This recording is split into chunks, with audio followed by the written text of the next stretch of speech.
Len, Kasper, and Bob Brenly talking. I'm just recording.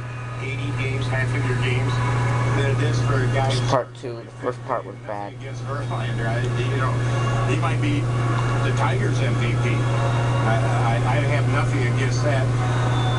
I think if you go 30-0, maybe you can make a case for it. But I just have trouble naming a guy MVP who just appears once every 5 days. National League East, the Phillies are, I think, 42 over 500 for the first time in franchise history. Yeah. Although they could win 145 games, and if you run into a hot team for 3 days in October, it could all come to an end. But are they the best team in baseball? Well, they are through 162 games. The team I like, BB can speak to this real well. I really like the Braves. That is a playoff type of team. I'll tell you what, if you got to lead in the 7th inning, if you're behind the 7th inning, you're done because the Braves have a lockdown bullpen. They're awfully good. And Arizona's playing well, but it's just one of those things where you don't get the feeling like they're a super team. The Giants can't hit the ball at all.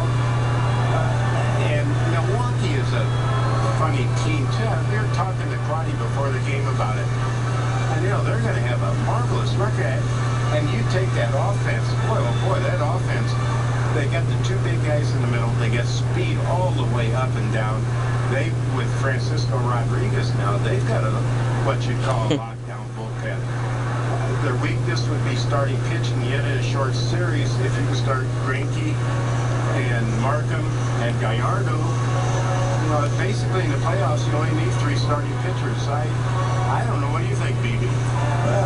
I find it hard to pick against the Phillies based on their history, based on what their starting pitching has done this year, and their offense is pretty good too. They're not nearly as quick as they used to be. Jimmy Rollins used to steal bases. Chase Utley used to steal bases. Shane Victorino can still steal a base from time to time, but that starting pitching that they can run at you is devastating. And as you said, you really only need 3 frontline starters, at least for the first round of the postseason, and that means you're going to have Roy Oswalt or Cole Hamels or somebody like that pitching out of the bullpen. So pretty tough to pick against the Phillies. Yeah, it is. And you haven't even got to the American League yet, where Boston looks like a super team. And the Yankees are a good example of a team that can win without, the great starting pitching. Very good, but not the Phillies type of starting pitching. They go out and they club the ball, and they steal bases, and they grind you down. They 3 and 2 counts on everybody, and that's their style of ball. That's part of the new ball theory. And of course, Boston and New York, and you play them, and you play 4.5-hour games because every hitter goes up and takes 5 pitches.